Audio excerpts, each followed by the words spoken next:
The Greek poet Hesiod, who lived sometime in the 800s before the Common Era, wrote an epic poem called Works and Days, in which he talked about the origin stories of humanity and the gods. And it's the earliest telling of the Pandora and her jar story. It was a jar in those days, not a box. Now, his telling goes like this. Once there were a pair of gods, titans, who were twins. Prometheus, which meant forethought, and Epimetheus, which meant afterthought or hindsight. And these two gods were the great helpers of humankind. As a matter of fact, Prometheus created humanity out of clay, and then seeing that humanity needed society in order to really thrive and be happy, he brought down fire to humanity despite being prohibited to do that by the gods. And then there's the other twin, Epimetheus, and of course, yes, hindsight is always 20/20.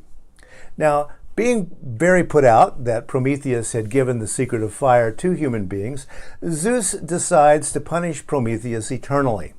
Prometheus was chained to a rock, and each day an eagle, which is the symbol of Zeus, would sweep down and eat Prometheus's liver out. And overnight, lo and behold, he grew another liver just to be torn out the next day forever. Well, you can see how mad Zeus had gotten over this, and you just don't tick off the chief god. But his revenge wasn't enough even with that kind of terrible stuff. He wanted to punish humankind as well. And at that time, we lived in a golden age, according to the Greeks. All human needs were met just instantaneously. There was no sorrow, there was no death, there was no hunger, there was no work.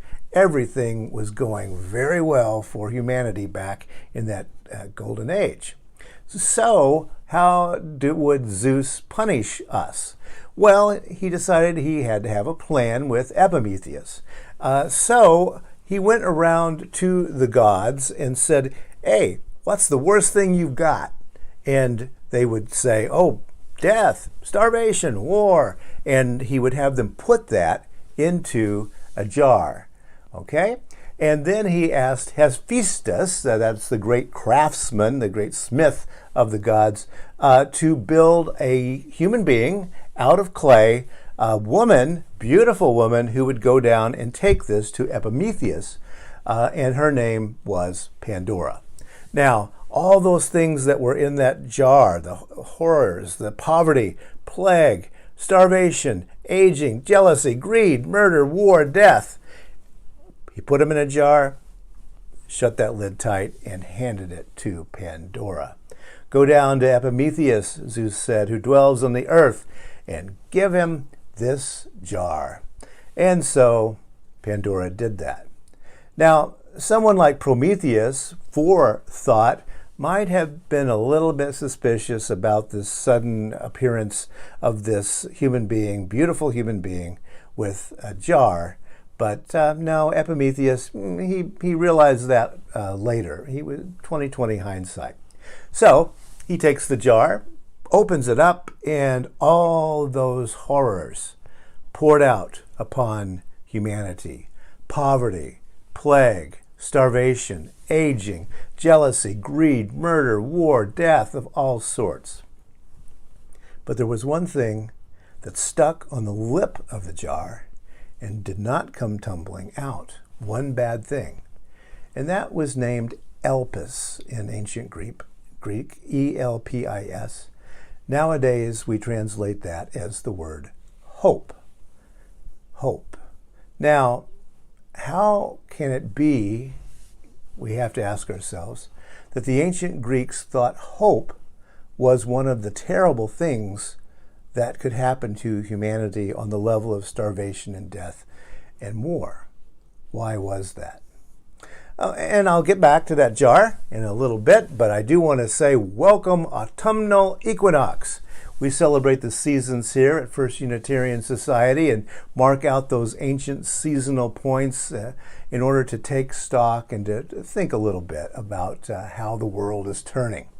And we've got a lot to reflect on just now, don't we? It's election season in the U.S., in case you haven't noticed. And it sure feels as if Pandora's jar has been freshly opened and dumped over our heads like good old Gatorade showers for coaches in football. We're nearing 200,000 U.S. deaths due to COVID. The western fires this week were so intense that it darkened the skies here in Minnesota and gave people like me with asthma a little more difficulty breathing.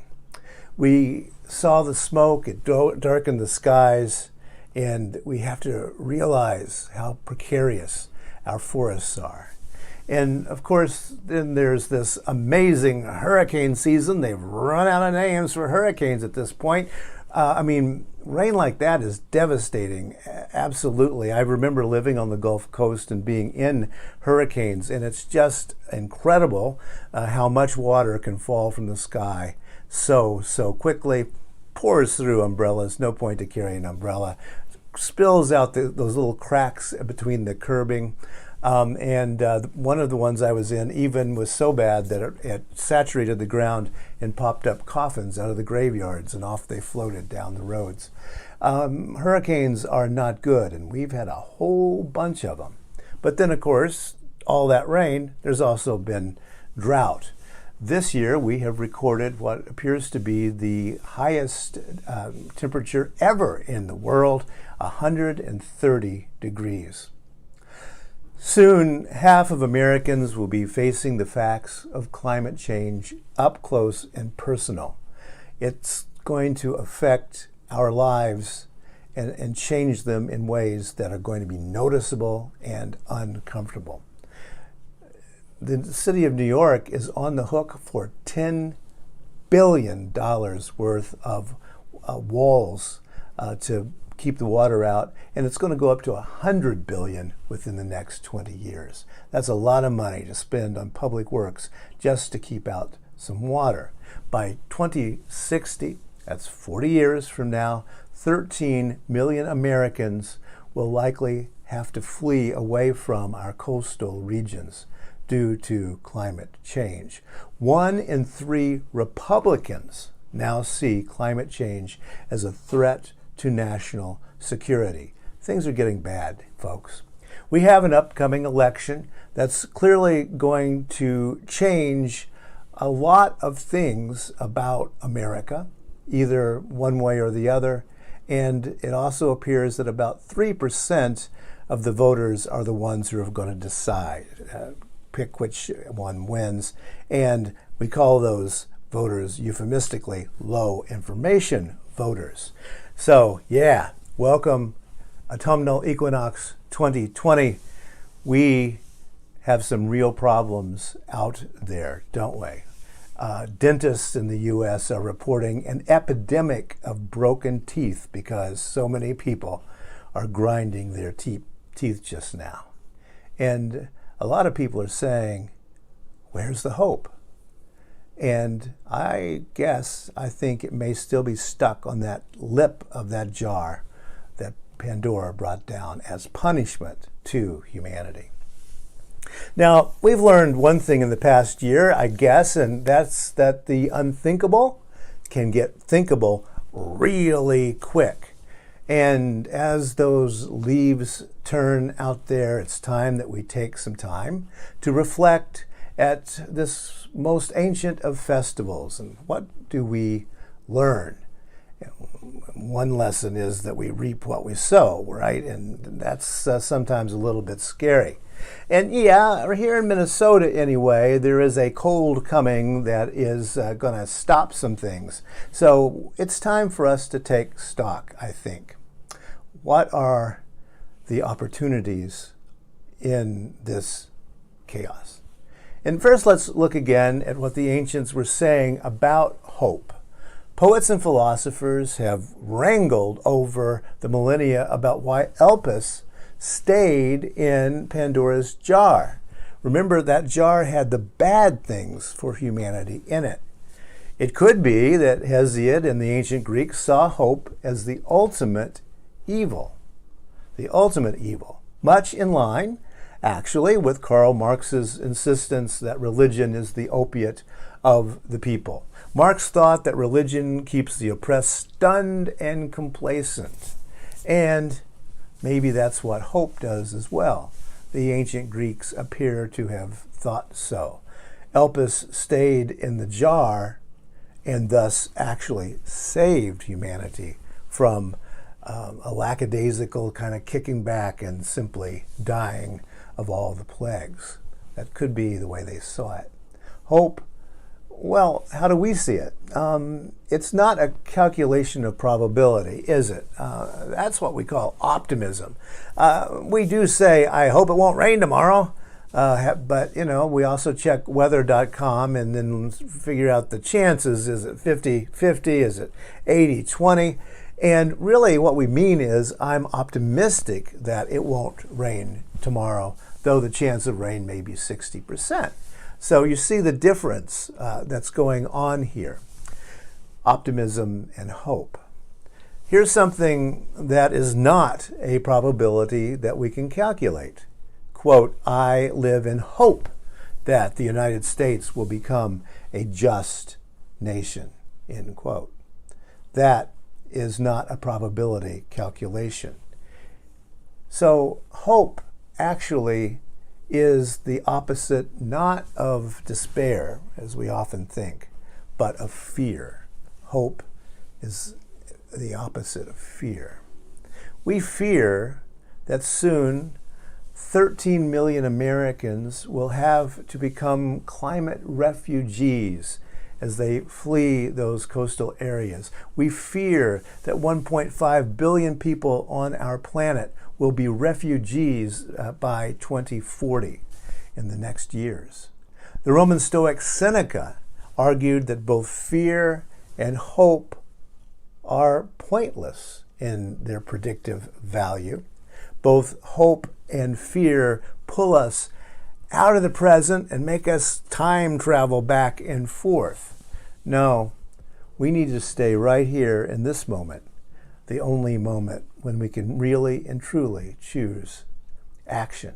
That's the point of Stoicism anyway. Now, here's the thing that fools us about hope.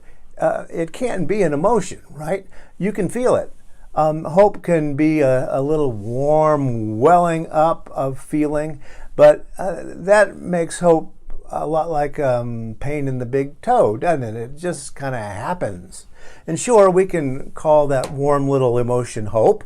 Sure, it's hopeful. But when we think of hope in this way, we abandon responsibility for having and keeping hope.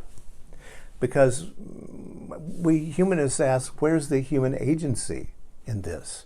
Where's the plan of action that might result in this thing that we hope for? What is the path to fixing the issue? The pragmatist philosopher Richard Rorty said that hope is not a prediction, but a way to engage in discussing the future. A way to engage in discussing the future. Hope, he said, expresses a commitment to a particular kind of future. Not a guarantee, but a commitment to what we see as the good future. Who are we responsible to, and what are we called to do? Those are the things we Unitarian Universalists and humanists ask ourselves fairly regularly. And humanism is about life living life. We're about life living into liberation for all peoples and also the living things and the planet. It is a way of understanding what human freedom is and how we can get there.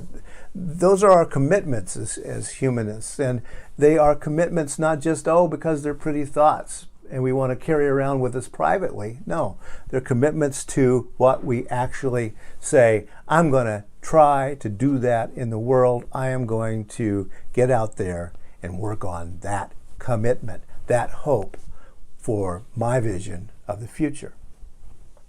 You know, the Apostle Paul was trained in Stoic thought, just like Seneca, And he knew what hope meant in that ancient tradition that I've been talking about. And, his most famous verse is 1 Corinthians 13:13. And it says this, "And now faith, hope, and love abide. These three. And the greatest of these is love."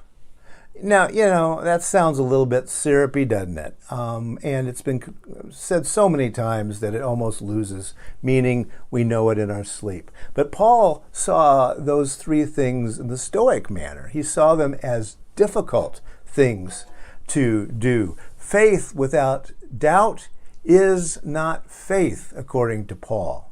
And, love isn't something you just fall into.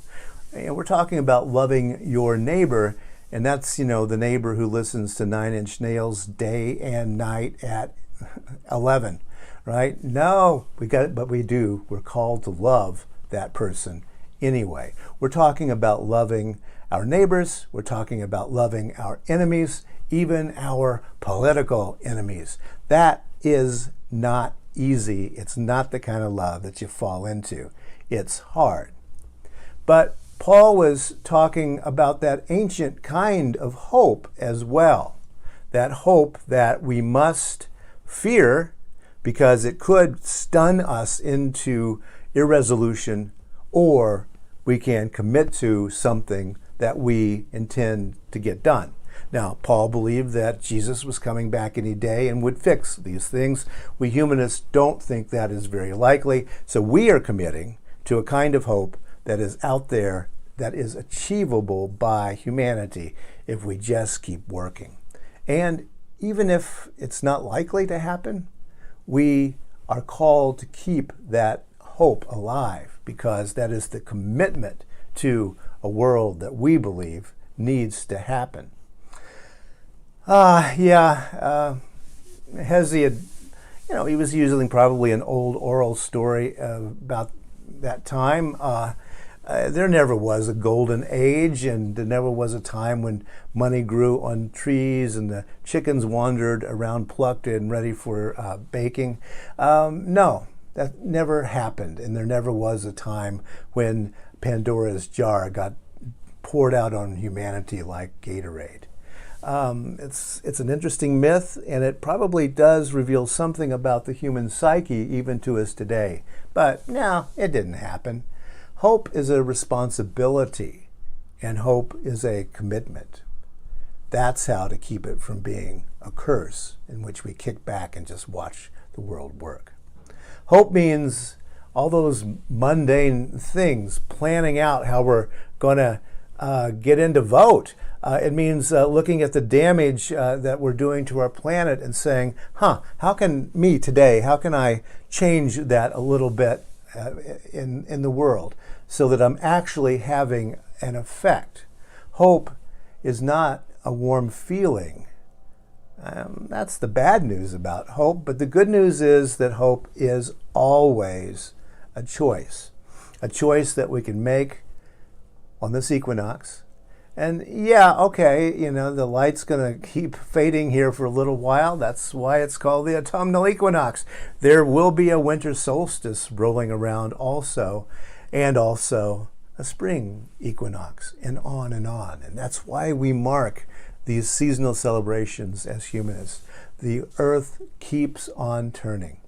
And folks at First Unitarian Society will be celebrating and contemplating and committing to hope. And that's my challenge to you today. Not to think about that kind of warm, fuzzy hope that wells up accidentally. No, cold, hard hope. Hope that is commitment to a future that we believe live up to our values. That's what we need to meditate on this equinox and on all of our seasonal celebrations days. Thank you so much for joining us today for Equinox.